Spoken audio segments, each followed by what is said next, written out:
आणि त्यात पुणेकर ज्यावेळी ऑडियन्समध्ये बसतात आणि त्याच्यात सुद्धा मजा म्हणजे सगळ्यांनी उठून टाळ्या वाजवल्या, म्हणजे उठण्याच्या तयारीत. त्याच्यामुळे मी सुद्धा तसं बरीच वर्ष पुण्यात आहे, त्याच्यामुळे मी थोडासा संदेश घेतला आहे त्याच्यातून. पण तरी मला विनंती करायची की आपल्या ज्या भगिनी आहेत त्यांच्यावर वेळेची मर्यादा आहे, त्याच्यामुळे त्यांनी जायला हरकत नाही. मला काही अधिक्षेप होत नाही, कारण मला इतकी भाषणं द्यावी लागतात की श्रोत्यांचीच क्यू येते की कसे काय बसतात बाबा. तर त्याच्यामुळे तुम्ही काही काळजी करू नका. माझ्यावर वेळेची खूप स्ट्रॉंग मर्यादा आहे, त्याच्यामुळे मी एका वाक्यात सांगेन की आपलं जे MKCLचं मिशन आहे त्याच्यासाठी जे जे झटतात त्या सगळ्यांचं मी मनापासून कौतुक करतो. आजचा कार्यक्रम त्याचं आयोजन प्रयोजन या सगळ्यासाठी ज्यांनी ज्यांनी काम केलं आहे, मी नावं घेणार नाही, त्या सगळ्यांचं खूप मनापासून कौतुक करीन. आत्ता श्रीमती वीणा कामत यांचं अतिशय विचारप्रवर्तक असं जे मार्गदर्शन झालं त्याच्याबद्दल त्यांचं खूप मनापासून कौतुक. मला खरं म्हणजे कल्पना नव्हती मी आज बोलावं, कारण विनोबांनी एका ठिकाणी म्हटलं आहे की काही लोक आपल्या स्वप्नांना मूर्तरूप देण्यासाठी संस्था स्थापन करतात, पण त्यात स्वतःच मूर्तिरूप होऊन बसतात. तर तसं मला काही व्हायचं नव्हतं. मी असं ठरवलं होतं की वयाची 60 वर्ष झाली की आपण मूर्त स्वरूपात लोकांना दिसता कामा नये, आपलं काम अमूर्त स्वरूपात झालं पाहिजे. त्याच्यामुळे मूर्तिरूप होण्यापेक्षा स्फूर्तिरूप होऊन पडद्यामागून काम करावे असं मी स्वतःसाठी ठरवलं होतं. तसं जेवढं जमेल तेवढं तसं करण्याचा मी प्रयत्न करतो. नचीचा आग्रह झाला, नचीचा आग्रह मी मोडू शकत नाही, कारण नची एवढूसा होता ना तेव्हापासून बघतोय. त्याच्यामुळे काही माणसं लाडाची असतात आणि डॉक्टर भटकरांनी आमच्यावर जे प्रेम केलं आणि आम्ही इथे पोचलो, म्हणजे मग अशी मॅडम म्हणाले मी फाउंडेशन स्टोन आहे, त्यातला दुसरा शब्द जास्त महत्त्वाचा आहे, हे लक्षात घ्या. त्याच्यामुळे तसा मी असताना सुद्धा डॉक्टर भटकरांनी आमच्यामधून काहीतरी त्या दगडातून मूर्ती घडवण्याचा प्रयत्न केला. त्याच्यामुळे त्यांच्यासारखे गुरु आहेत म्हणून आहेत. आणि त्याच्यामुळे नची लहानपणापासून आमचा लाडका, त्याच्यामुळे नचीनी हट्ट केल्यानंतर नाही म्हणवत नाही म्हणून बोलूया म्हटलं. पण मला विश्वजितला असं सांगायचं आहे. कुठे आहे विश्वजित?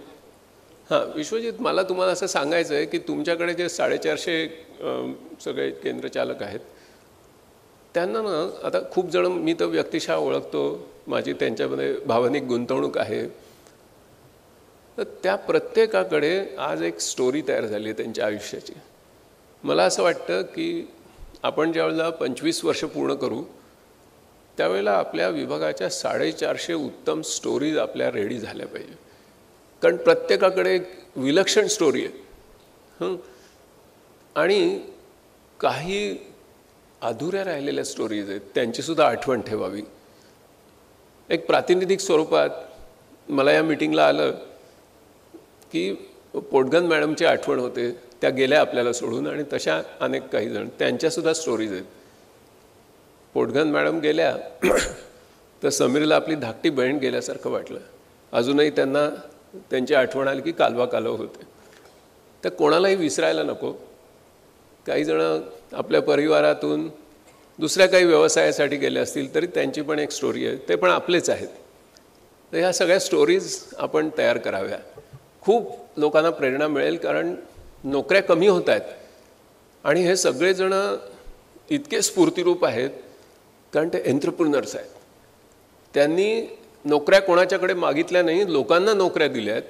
आणि अशा 450 स्टोरीज नुसत्या एकट्या पुणे जिल्ह्यातून जर आपण बाहेर आणल्या तर ती समाजाची फार मोठी सेवा होईल. त्याच्यामुळे 2 वर्षासाठी आपण हा प्रकल्प घ्यावा. सगळ्यांनी स्वतःची स्टोरी लिहावी. आणि आपल्या मुलांना आपण काय देऊ शकतो खरं म्हणजे, तर आपल्या मुलांना आपण एकच गोष्ट देऊ शकतो की अरे मी असं जगलो की माझ्या जीवनाची एक स्टोरी झाली, तुझ्याही जीवनाची एक स्टोरी झाली पाहिजे, हे आपण आपल्या मुलांना सांगू शकतो.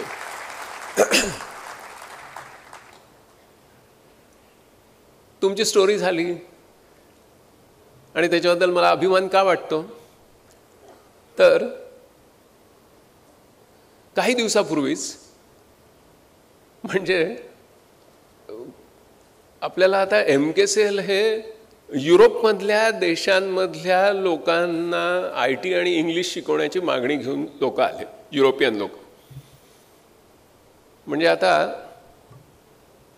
तुमचा जो अमितनी नाईट इल्युमिनेशन डेटा दाखवला आणि तुमचं जे केंद्र आहे त्या केंद्राच्या भोवती इल्युमिनेशन इंडेक्स वाढत गेला पाहिजे आणि त्या दिशेने आपण प्रयत्न केले पाहिजेत, अशी स्फूर्ती अमित तुम्हाला देत होते. आता चित्र असं दिसतंय की तुमच्या सगळ्यांच्या सांघिक प्रयत्नामुळे, तुमच्या सगळ्यांच्या एकीमुळे, आणि महाराष्ट्रामध्ये एकी नावाचा शब्द नीट पुन्हा पुन्हा सांगायची वेळ आता आली आहे. कळलं की नाही? म्हणजे मी नेहमी म्हणतो की आमचे सगळे 5,000 बांधव मराठी असूनही 22 वर्ष एकत्र येतो, फार मोठं आश्चर्य आहे जगातलं. तसं एकत्र राहण्याचा काय परिणाम होतो, तर नची तुम्हाला सांगतील. नचीनी युरोपीय लोकांना इथे आणलं आणि ते म्हणाले आमच्याकडच्या म्हणजे एकाच देशातलं उदाहरण सांगतो, आमच्या देशात 50 लाख लोक असे आहेत की जे गरीब आहेत, ज्यांची क्रयशक्ती कमी आहे, आणि त्यांना जीवनात जर पुढे जायचं असेल तर आम्ही अमेरिकेत सोल्युशन शोधत होतो, आम्हाला ते भारतात MKCLच्या रूपाने सापडले.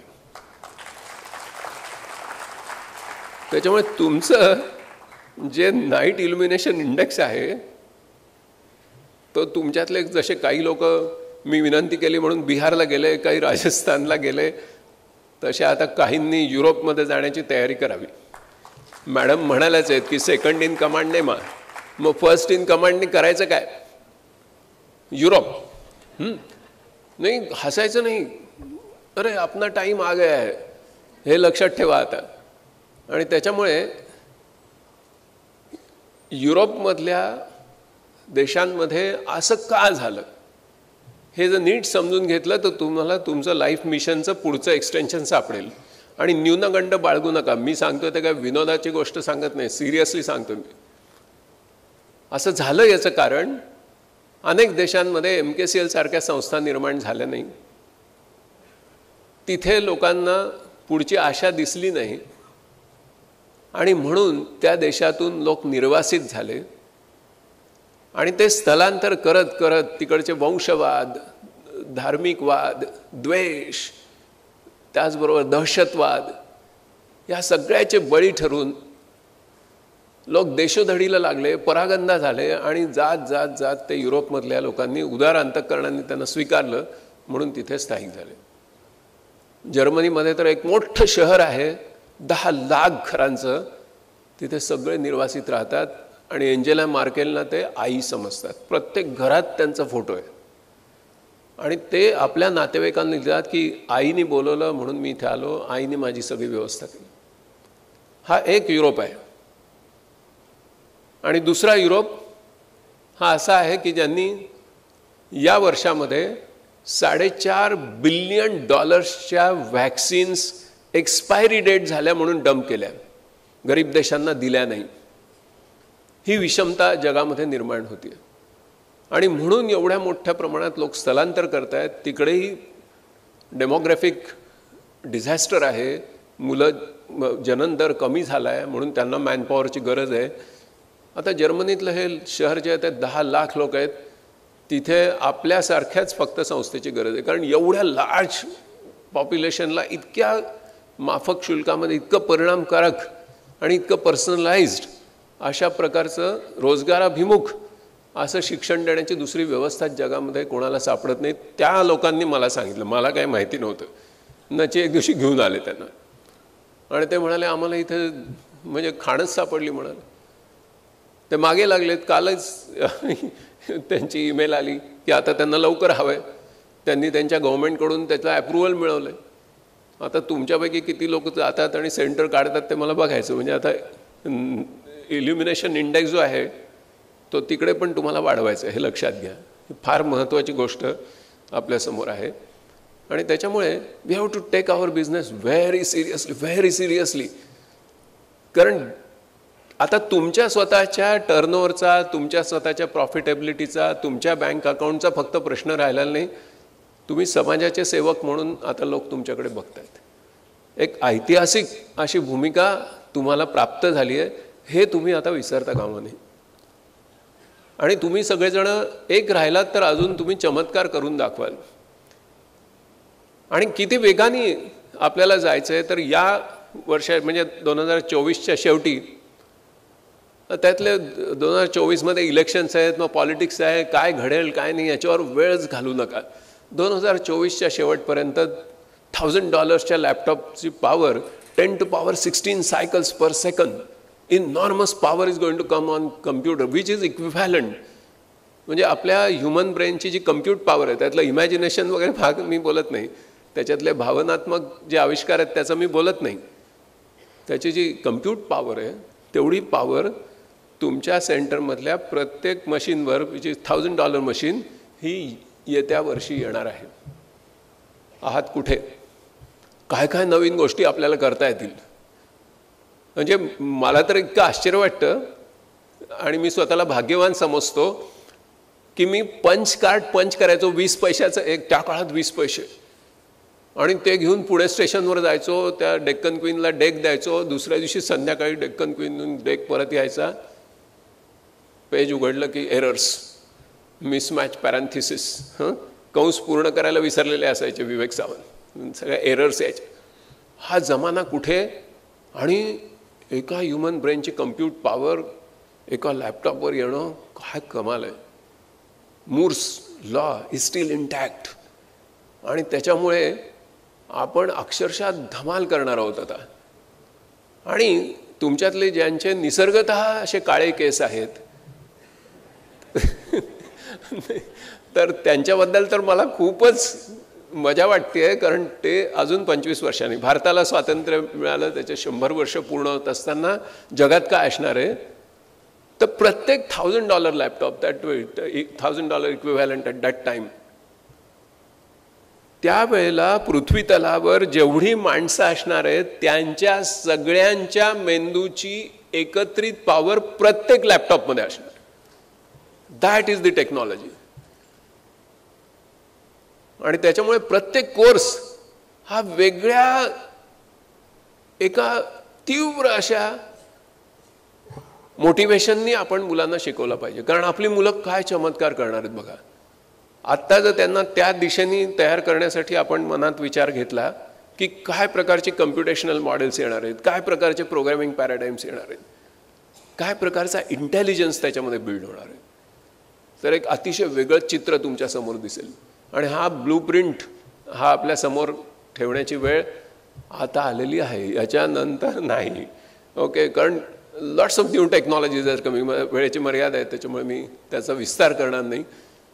परंतु सर्वात महत्त्वाची गोष्ट जी आहे ती म्हणजे की आपलं मॉडेल जे आहे, तर हे सगळं मी तुम्हाला सांगितलं 25 वर्षाचं, पण आपली आयडेंटिटी काय आहे? तर आपण एका कम्युनिटीशी बांधील आहोत. त्या कम्युनिटीने आपल्याला मोठं केलं. आपल्या अवतीभोवती जो समाज आहे, ज्याच्या नाईट इल्युमिनेशनविषयी अमित बोलत होते, त्याच्याशी एकनिष्ठ आपण राहिलं पाहिजे.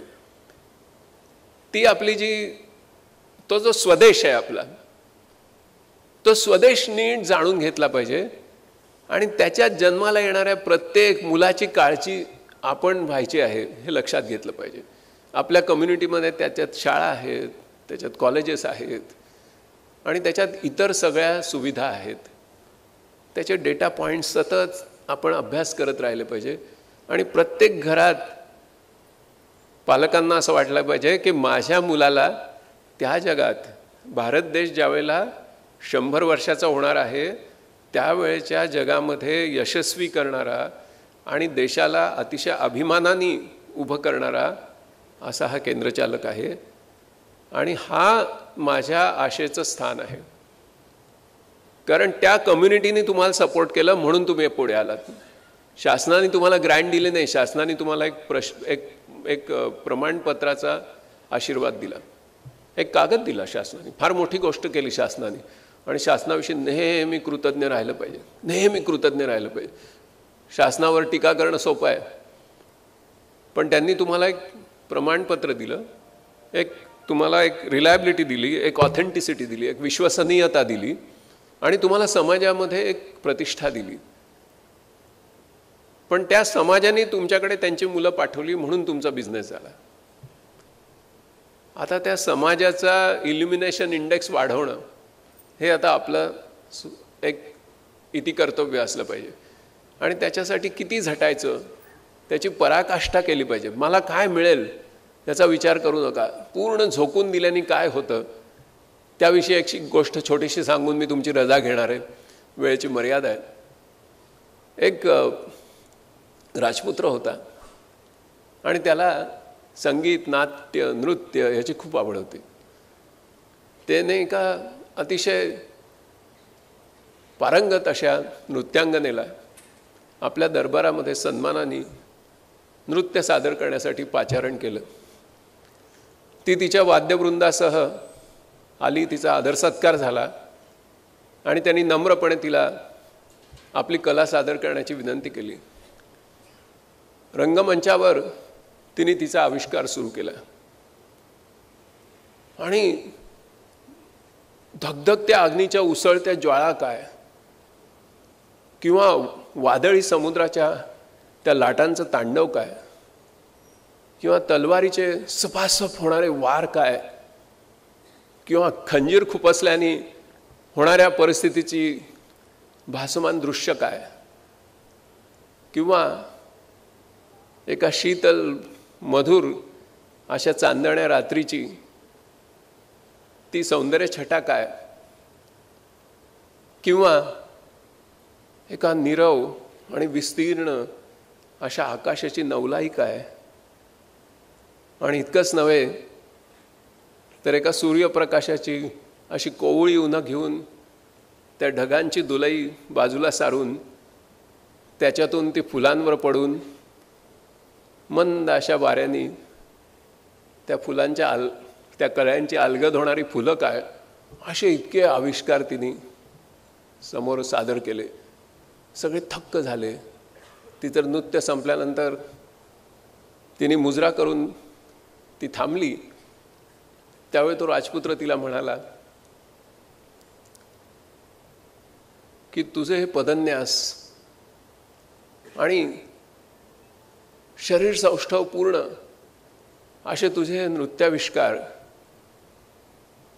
याची गहन अशी जी कला आहे, त्याच्या मागचं जे ज्ञान आहे ते तू कसं मिळवलंस, हे काय आहे ते मला सांग.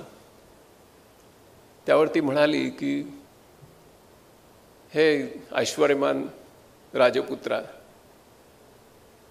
तू खूप उदार आहेस. तुझ्याकडे केवळ धनसंपत्ती नाही, त्याची श्रीमंती नाही, तर तुझ्याकडे शब्दसंपत्ती आणि औदार्याची श्रीमंती आहे. इतकी तू स्तुती केलीस, पण तुझ्या प्रश्नाचं उत्तर मला ज्ञात नाही. मी फक्त एवढंच सांगीन की मला इतकंच कळतं की जे तत्ववेत्ते आहेत त्यांचा आत्मा त्यांच्या मेंदूमध्ये असतो. जे गायक आहेत त्यांचा आत्मा त्यांच्या कंठात असतो. जे कवी आहेत त्यांचा आत्मा त्यांच्या हृदयात असतो. आणि माझ्यासारखी जी नर्तिका आहे तिचा आत्मा तिच्या शरीराच्या रोमरोमात सामावलेला असतो. मित्रहो, आपलं जे मिशन आहे ते तुमच्या रोमरोमात सामावून घ्या आणि खूप यशस्वी व्हा. धन्यवाद.